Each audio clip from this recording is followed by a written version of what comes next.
BMC चुनाव में क्या वार्ड नंबर 78 से कांग्रेस का बजेगा डंका, जानिए इस वीडियो में। सभी नेता हर साल मतलब जब भी चुनाव आता है वो इसी तरीके के वादे करते हैं, चाहे वो नाली हो, गंदगी हो, या नशे की बात करने की बात करो, फिर एजुकेशन की बात करो, चाहे हेल्थ सेक्टर की बात करो।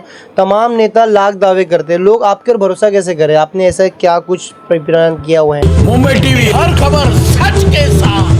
मैं हूं जैन से, आप देख रहे हैं मुंबई टीवी। जिस तरीके से बीएमसी चुनाव में सभी पार्टी अपनी जोर लगा रही है, ऐसे में कांग्रेस पार्टी भी अपनी जोर लगाते हुए कई जगह पे महिला उम्मीदवार उतारी है, जहां पर वार्ड नंबर 78 से एक महिला उम्मीदवार शबाना बानो करके हैं। उनसे बात करते हैं और जानते हैं कि इन किस मुद्दे पर कांग्रेस पार्टी चुनाव लड़ रही है और ये चुनाव लड़ रही है। मैम, किस मुद्दे पर आप इस बार चुनाव लड़ने, पहले वो बताइए। अस्सलाम वालेकुम। ये कांग्रेस पार्टी, मैं 78 वार्ड जोगेश्वरी ईस्ट ईदगाह मैदान में रहने वाली, मैं यहीं की पढ़ी लिखी हूँ और मैंने यहाँ पे सबकी मुसीबतें बहुत सारी देखी हैं। एजुकेशन पे भी है और नाली गटर, नशाखोरी, ये सब परेशानियाँ हैं। तो यहाँ के जितने लोग थे उन लोगों ने डिसाइड किया कि आप खड़े होइए और चुनाव लड़िए। तो उसमें ऐसा हुआ कि हम लोगों ने पार्टी का फॉर्म भरा, तो टिकट मुझे मिल गई। कांग्रेस पार्टी ने मुझे चुना और टिकट दिया। तो मेरी मतलब तमन्ना यही है कि लोगों की जो परेशानियां हैं उनको मैं दूर करूं। एजुकेशन है, जो हमारी एक नेशनल उर्दू हाई स्कूल है वो टूट चुकी है। स्कूल मतलब खस्ता हालत में है, वो सही नहीं है और बच्चे उर्दू मीडियम कोई पढ़ाना नहीं चाहता था।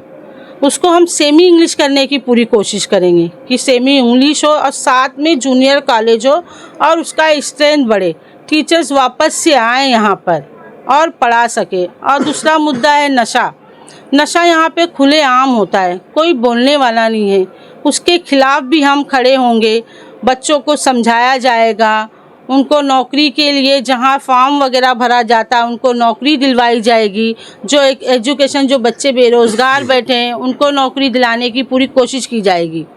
और तीसरी बात ये है कि यहाँ पे लोग पानी से भी बहुत परेशान हैं, पानी लोगों को मिल नहीं पाता है, तो वो परेशानी भी हम दूर करेंगे।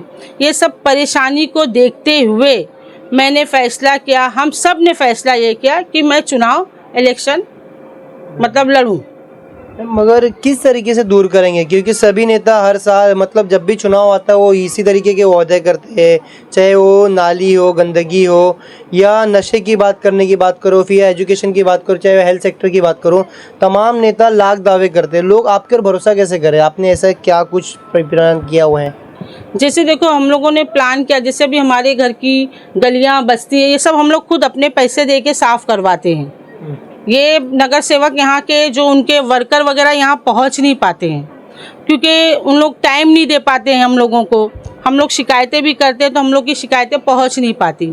इसके वजह से हम लोगों ने ये कोशिश किया कि हमारे बीच का एक इंसान खड़े होके, यानी मैं खड़े होके सबका नाली गटर और जो भी परेशानियाँ है उसको परेशानी को ख़त्म की जाए।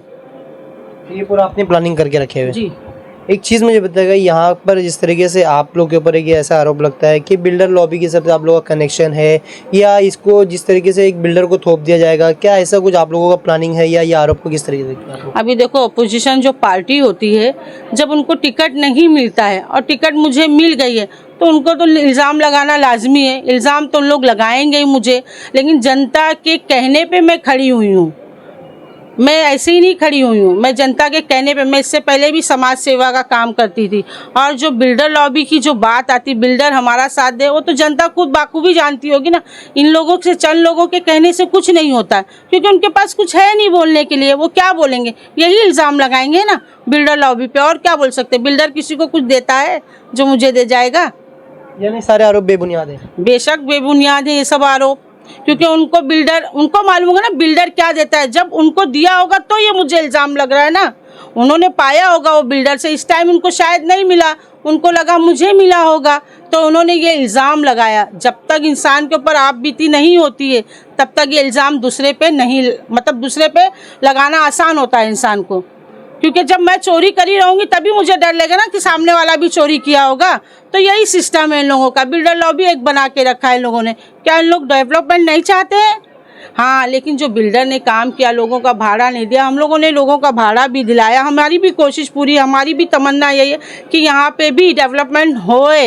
ये नली गटर, मच्छर, नशाखोरी, ये सबसे हमको भी आज़ादी मिले। यहाँ माँ बाप रात रात भर जाग कर लोगों की परेशानियाँ हमने देखा है कि बच्चे कितने परेशान है। किसी के लंग्स खराब है, किसी को नशे से टीबी हो गई है, किसी को नशे से कैंसर हो गया। वो सब क्या है? ये सब मुद्दा छोड़ के एक बिल्डर लॉबी बचा है आप लोगों को बोलने के लिए, इल्ज़ाम लगाने के लिए। क्यों? आपको बिल्डर ने पैसा दिया होगा तभी तो आज मुझ पे इल्ज़ाम लग रहा है। अच्छा, एक चीज़ मुझे बताइएगा, पास में रामगढ़ है, वहाँ के लोगों को बेघर कर दिया गया, पैसा नहीं दिया जा रहा, उनके लिए आप क्या कुछ सोचे हैं अगर जीत के आते? देखिए, मैं तो कोशिश पूरी करूँगी और मैं बिल्डर से बात भी करूँगी कि मतलब यहाँ पे डेवलपमेंट हो। जिनको भाड़ा नहीं मिला उनको भाड़ा दीजिए आप लोग।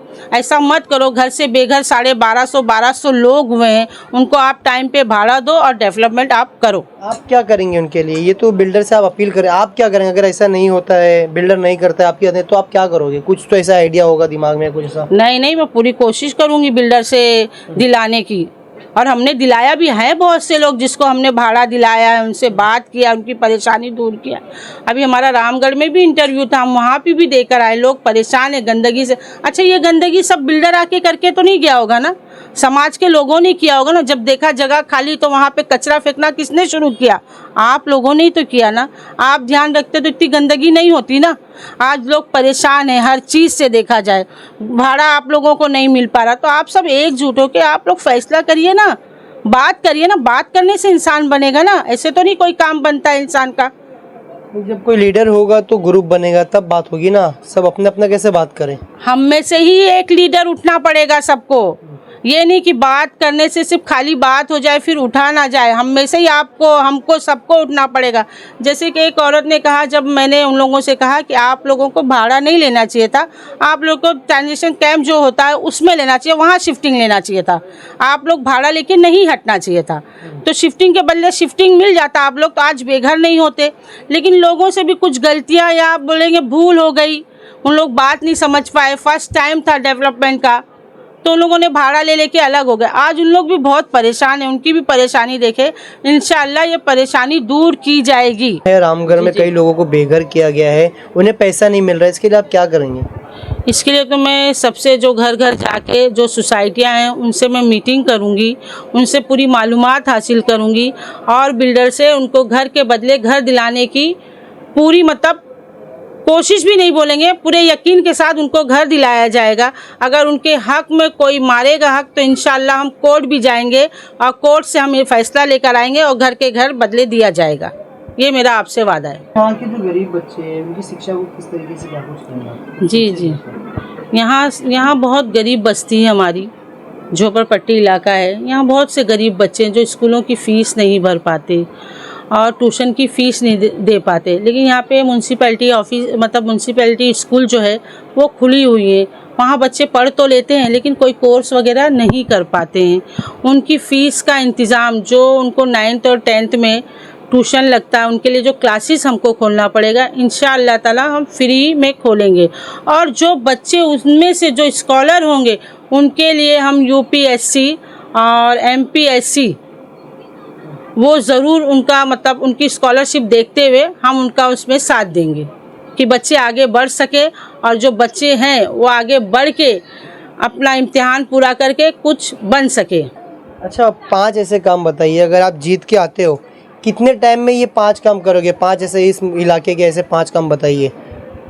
देखिए, सबसे पहले तो यहाँ के नली गटर साफ़ होंगे 1 साल के अंदर पूरे एरिए में।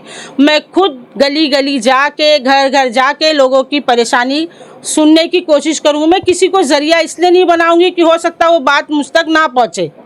मैं खुद जाऊँगी, जिस तरह मैं आज जा रही हूँ जगह जगह टिकट वोट मांगने के लिए, ठीक उसी तरह मैं वहाँ पर जाऊँगी और लोगों की परेशानियाँ सुनूँगी और 1 साल के अंदर मैं ये परेशानी इंशाल्लाह ख़त्म कर दूँगी।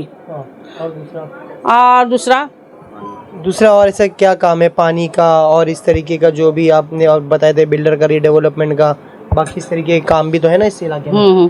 इंशाल्लाह बिल्डर लॉबी के जो भाड़े वगैरह बाकी है बिल्डर से हम बात करेंगे और उसको दूर करेंगे। और दूसरा सवाल क्या किया आपने? कि मतलब आप ये जो पानी वगैरह की समस्या है वो कितने दिनों में सॉल्व करेंगे? इंशाल्लाह इंशाल्लाह हम बीएमसी से बात करके लोगों को बिना पैसे के हम पानी दिलाने की पूरी तमन्ना है, मतलब ख्वाहिश है कि बिना पैसे के हम ये समाज सेवा का काम करेंगे इंशाल्लाह। देखो अभी सबको सप्लाई देने में साल से 2 साल लग जाएगा, है ना। सबकी बारी बारी आएगी ना, एक साथ तो मैं सबको नहीं दे सकती ना, ग्रुप वाइज होगा सबका काम। इंशाल्लाह ग्रुप वाइज ये काम किया जाएगा। तो एक सवाल ये है कि अगर ये काम, अगर आपने जैसे भी एक काम को 1 साल बोले, दूसरे काम को 2 साल और एक काम को 3 साल, जैसे अगर ये काम 3 साल नहीं होता है तो क्या करोगे आप? क्या 5 साल कुर्सी पे कब्जा करके बैठे रहोगे और नेता की तरह? नहीं नहीं, कब्जा करके नहीं बैठेंगे हम इंशाल्लाह।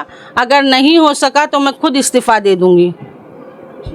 तो फिलहाल आप साफ तौर पे शबाना बानो को सुन सकते हैं कि किस तरीके से इन्होंने ऐसे काम बताए जो कि ये खुद जो करने को तैयार है। अगर ये काम उनसे नहीं होते हैं तो इस्तीफ़ा भी देने को तैयार रहेगी। कैमरा पर्सन खलील का जैन से मुंबई टीवी।